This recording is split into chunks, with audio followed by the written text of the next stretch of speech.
The history of video games has been a long and colourful one.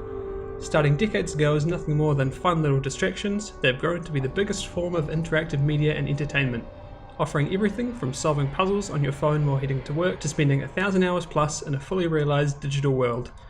There's truly something for everyone, and a quality video game can provide experiences more enjoyable than any film, TV show or book, and with a level of interactivity that is unseen in any of those mediums.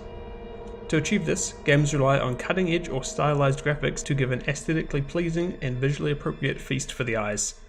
However, graphics aren't everything, and games that aim to immerse you in their world or deliver an effective story would be nothing without a solid soundtrack at their backs.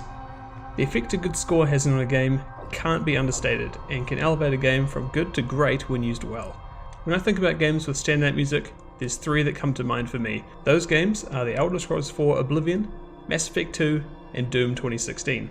Each game has a soundtrack that focuses on a specific element of gameplay, which improves the quality of the game in the process.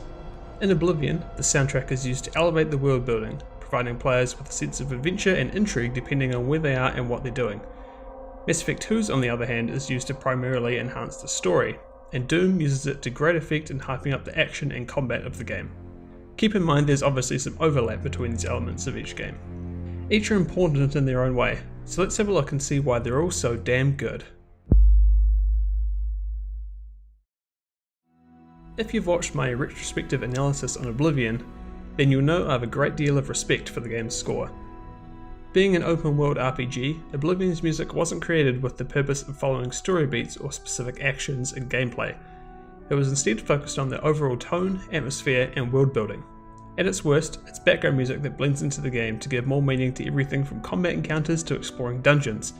At its best, it instills an insatiable desire for adventure and exploration that few games can achieve. Its use enhances the world to a huge degree, and the variation of different songs that play depending on your actions in the game keep whatever is playing constantly relevant.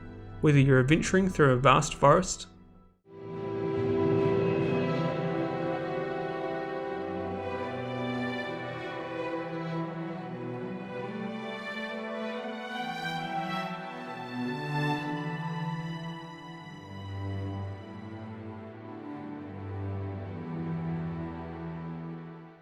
or exploring an ominous dungeon.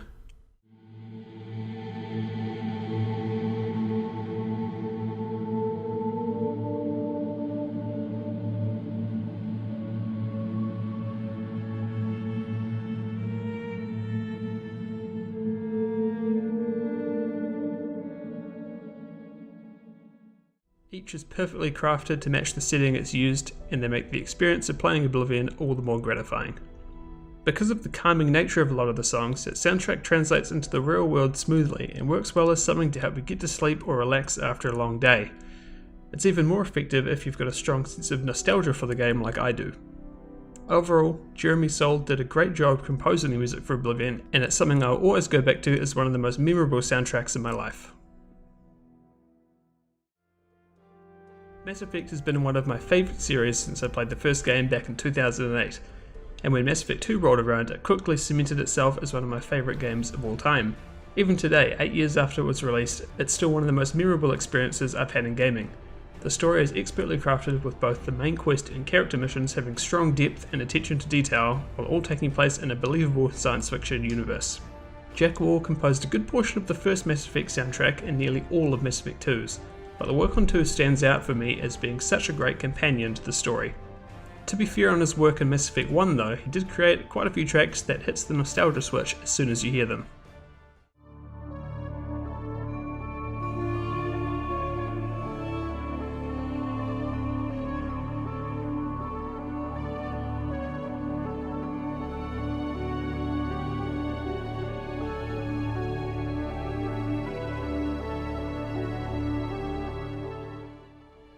Mass Effect 2's soundtrack is used to complement the story and does so effectively.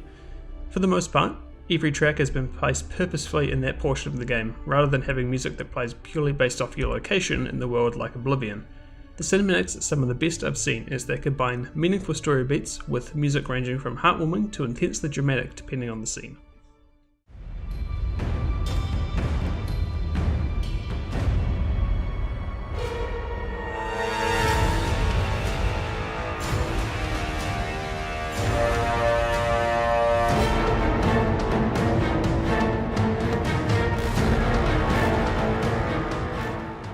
Because Mass Effect 2 has such an emphasis on its characters, all your main squad mates have an accompanying music track that plays when you're doing one of their missions. It gives each of the tracks significance and makes it and the character in question more memorable, and I'm sure many people who have played Mass Effect 2 could pair the right song with the right squad mate if tested.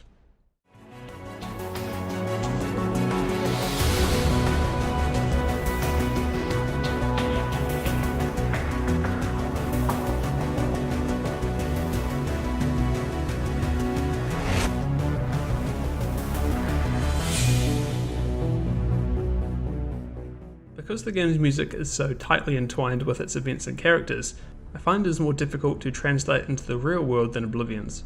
It has fewer applications for listening in your day-to-day, and I find it works best when you're wanting to get a nostalgia hit or maybe getting hyped up for something at the same time. It's my favourite OST in the series, and the composer did a great job at making a score that both complements and enhances the story of Mass Effect 2. The music from Doom 2016 takes a very different approach when compared to the previous two games. While theirs are grand and dramatic, Doom's is loud and aggressive. It suits it perfectly as it adapts to the actions you're taking in the game. When it's quiet and there are no enemies to fight, it's low and foreboding, and once demons start appearing, it ramps up to meet the action. It never gets old when the fighting starts and the guitar gets loud. The gameplay feels awesome and does a great job in making you feel like a badass tearing apart the monsters of hell one piece at a time.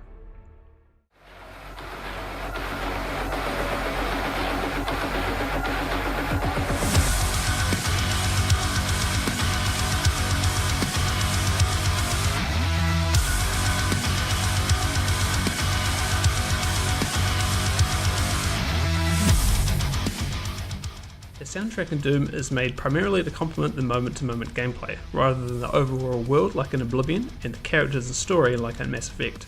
This, combined with the game's focus on action and breakneck speed, results in an experience that keeps its momentum literally from its first scene and up until the end of the game. And even though it's always there, it never gets too repetitive, as there's always a good variety of tracks overall that evolve in complexity throughout the game. They also have a different sound when fighting on Mars compared to fighting in Hell, which helps to keep it and the gameplay from getting too stale.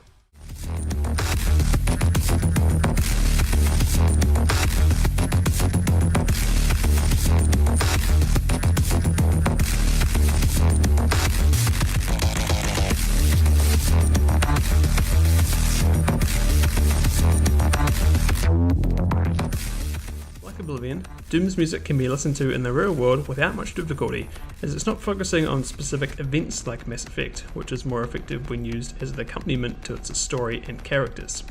It works great if you're looking for a soundtrack for something like going to the gym or going for a run, due to its fast pace and ability to make you feel like you could crush a legion of demons at any second. As you can probably tell, I'm a huge fan of Doom's soundtrack, and if the trailer for the sequel is anything to go by, then we should be expecting something just as awesome coming our way soon. For anyone who's played video games, there will be soundtracks that stuck with you. Whether it be Final Fantasy or Plants vs Zombies, a great score stays with you long after you put down the controller. It's something you'll find yourself aimlessly humming in the day or listening to Spotify before you get home. And even though all the games I've talked about have soundtracks that do something different, each are memorable and effective in their own way, like the calming tunes of Oblivion or the intense riffs of Doom.